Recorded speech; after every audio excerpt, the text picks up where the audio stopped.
This here is the latest 2020 BMW 320i Sportline.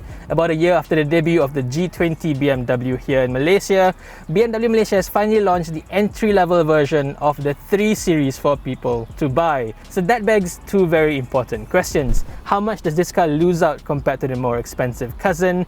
And does this feel too much like a poor man's 3 Series? Also, the more important questions, is it actually better than a Mercedes-Benz C-Class? Answers to all that and more coming right up in this video.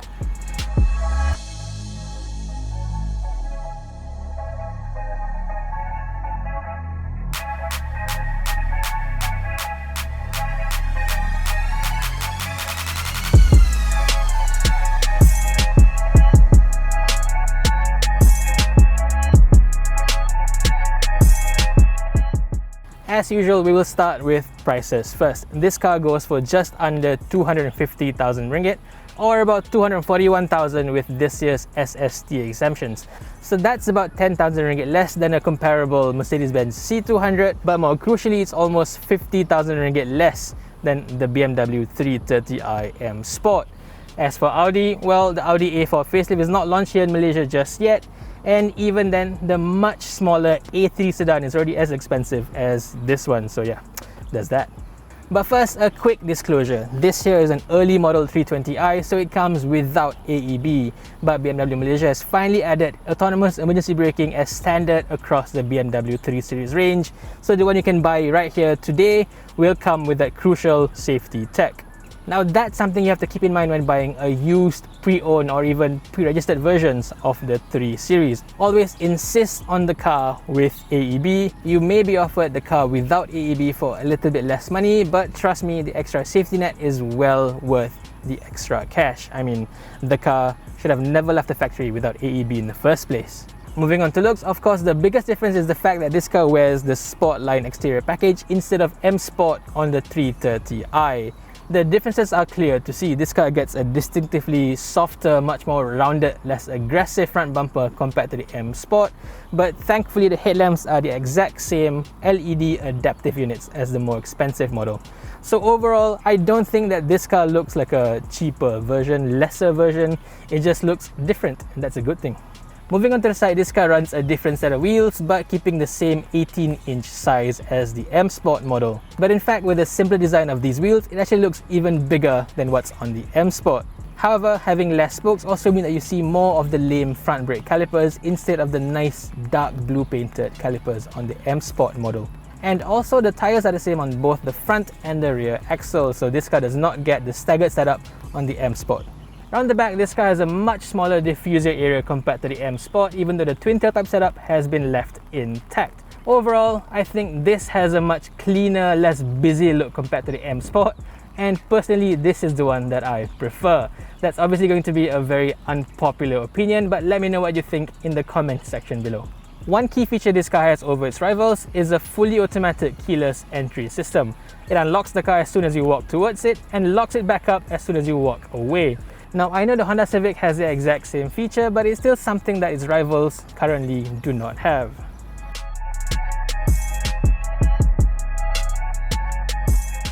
For the interior, I'll start by saying that this is a huge improvement over the F30 3 Series. The design is very stylish and contemporary, and even in terms of build quality, there's a lot of metal-like inserts over here that really does lift it in terms of the premium feel of everything. But having said that, I think BMW Malaysia has sort of cheapened this car out a bit too much compared to the 330i. I know this is supposed to be a base level 3 Series, but I think they've gone too far this time. The few special bits that made the 330i interior a little bit more special are all gone here. Let's start with this instrument cluster over here. The nice digital cluster of the 330i is now gone.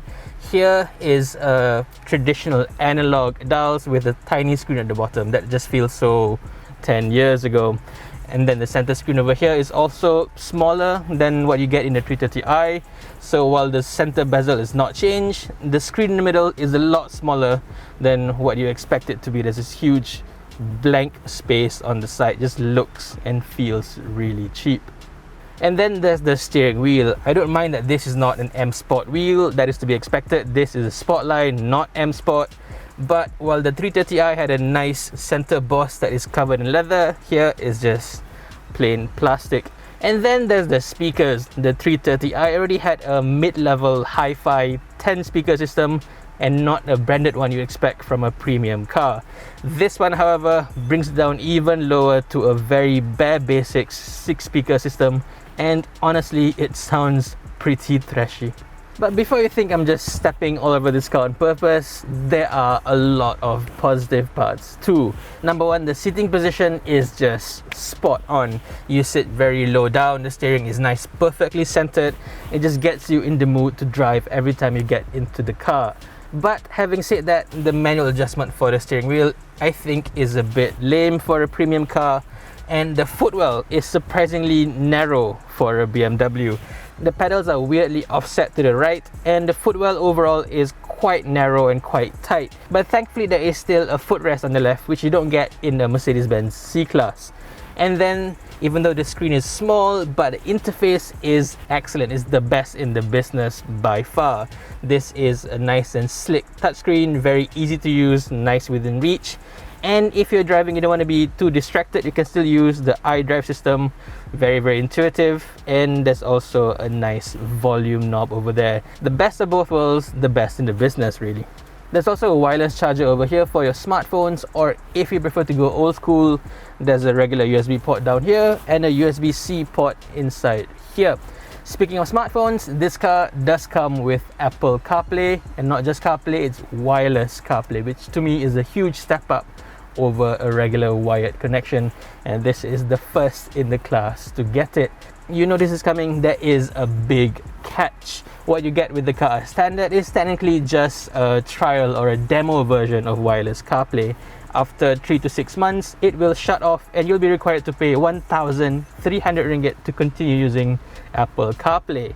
That extra charge is basically to let you continue using what's already built into your car. I don't think that sits quite right with me.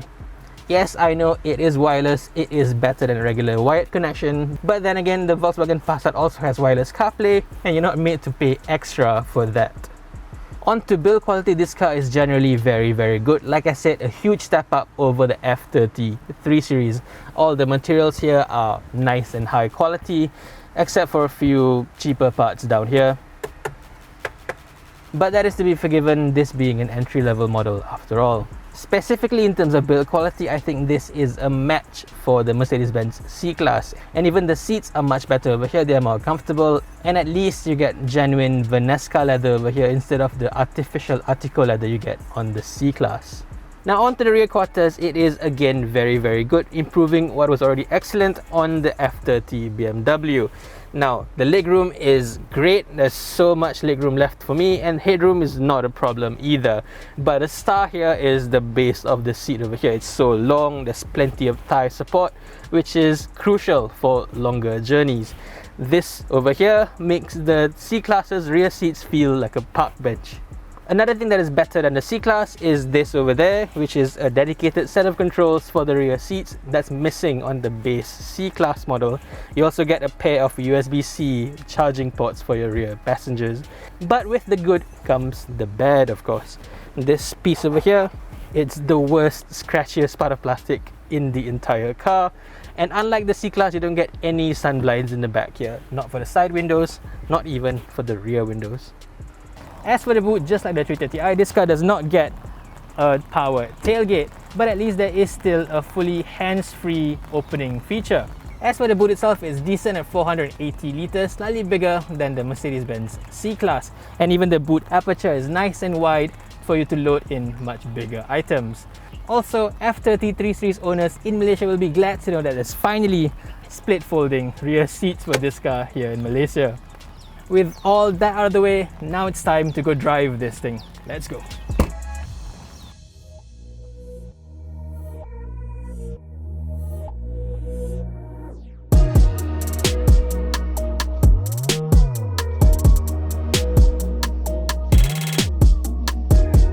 Finally, we get to the most important part of any BMW review, the way it drives, and spoiler alert, it is fantastic. It's bloody brilliant, I tell you. Let's start with the engine first. Up front is a 2-litre turbocharged engine making 184 horsepower and 300 Newton meters of torque. Now compared to the 330i, which is more expensive and more powerful, of course, you lose a little bit in terms of power outputs. You lose around 70 horsepower and 100 Newton meters of torque compared to that model. But tell you what, if you're not specifically thinking of that, you would not miss the difference, because this engine, even in this lowest configuration, it is excellent. It's so smooth, it's so powerful, the power delivery is so immediate. You would not miss any of the extra power of the 330i. 0 to 100 is done in just over 7 seconds, but from the seat of my pants over here, it feels even quicker than that. Very few cars actually feel faster than it actually is. This is one of the rare few. Compared to its closest rival, the Mercedes-Benz C-200, that car has a smaller 1.5-litre turbocharged engine together with a 48-volt mild hybrid system, and it's a night and day difference really. Compared to that engine, this car is much more powerful, it's much quicker to respond, is much more eager to rev up the rev range, and it's also quieter, is much more refined and more fuel economical. I mean, it's a full-on 100% better from all departments. And even when you can hear the engine, this car makes a slightly better engine noise compared to the rough 1.5-litre Mercedes. On to fuel consumption, over my regular weekend drives, this car does about 8 litres per 100 kilometers, and compared to my own C200, that does about 9 to 10 litres per 100. So you're looking at around 10 to 15% improvement in terms of fuel consumption with this car. The advantage goes to the transmission as well, because this is BMW's regular 8-speed ZF transmission. Cream of the crop, really the best in the business. It really runs rings around Mercedes's 9G Tronic in the C-Class. Its shifts are smoother, it's much faster, it's much quicker to downshift if you need it, and even around town it's less clunky overall. This is as close as you get to a fully seamless automatic transmission. If there's one complaint I have on this whole powertrain and drivetrain combo, it's this auto start function. Pretty much all F30 owners I know would have turned this completely off, and unfortunately you have to do all that again with this G20 3 Series. I don't know why, for whatever reason, BMW just couldn't improve this function, because every time you come to a stop, the engine shuts off, that is fine, but then the aircon turns hot, and as soon as you step off the brakes, the car just shudders back into life. It is such an alarming feature that you just cannot get used to. It's that rough.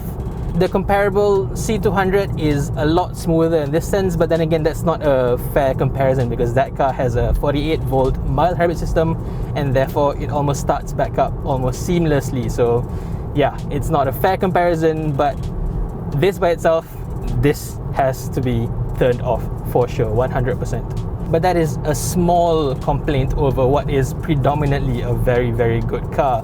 To drive, this is like nothing else. This is exactly what you would want from a rear-wheel drive sports sedan. Having driven this car for about a week and stepping back into my own C-Class C200, it really felt like I was going back to a front-wheel drive car, because the whole feel is completely different. With this one, you feel like there's two different axles going around here, the steering just running the front wheels, the engine's revving the rear wheels, so there's a nice separation. And the way this car turns and takes corners, there's a distinct sporty feel which is missing in the C-Class. The difference is massive, really. Let's talk about the steering wheel here first. This is very, very light. It loads up quite well through corners, but predominantly it is a very light steering system. It doesn't have quite as much feel as the older 3 Series, but that is to be expected as everybody goes into EPS now. But even the way it loads up is enough to give you information what to do with how you control the car. Beyond the lack of feel, this is still a very sharp, very direct steering system, much better than what is offered in the C-Class.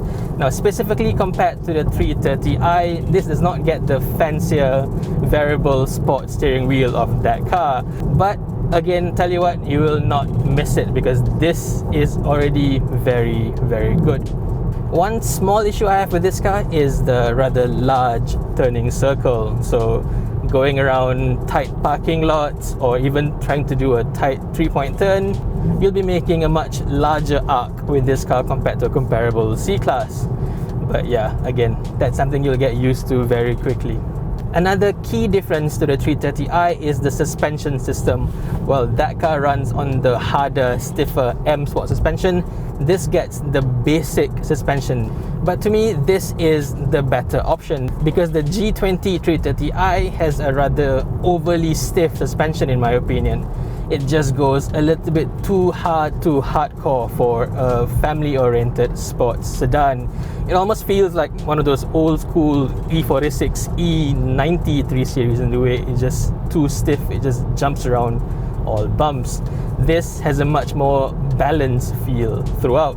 Even compared to the regular C-Class, this still has the better suspension system. On long highway cruises and even through slow city drives, this feels more composed. On highway drives, this adds a little bit of a floaty feel, very, very comfortable feel on your long journeys, which is missing on the C-Class. And even as you go slower, this has a more sophisticated ride comfort compared to the C-Class. So believe it or not, this has both better handling and better ride compared to the C-Class. The ride is not perfect, however, because over slow speed bumps, there is still an inherently stiff feel to this car, which is not such a bad thing because this is a 3 Series, right? But even compared to the old F30 3 Series, that had a more comfort bias suspension compared to this one. But in terms of refinement, again, it is night and day difference, both to the F30 and the Mercedes-Benz C-Class. This is much quieter in terms of road noise, in terms of wind noise. In fact, I don't hear any sort of wind noise until you go above, say, 160 kilometers per hour. So again, the 3 Series is a fantastic long distance cruiser. Whether you're taking it out for a hard drive out or even a slow Sunday drive, it is your perfect driving companion. So there you go. It is a massive upgrade over the F30 and even the C-Class. And we're not just talking about one or two small things. This is overall much, much better. The small faults can easily be forgiven when you look at the overall driving feel. This is a masterpiece from BMW.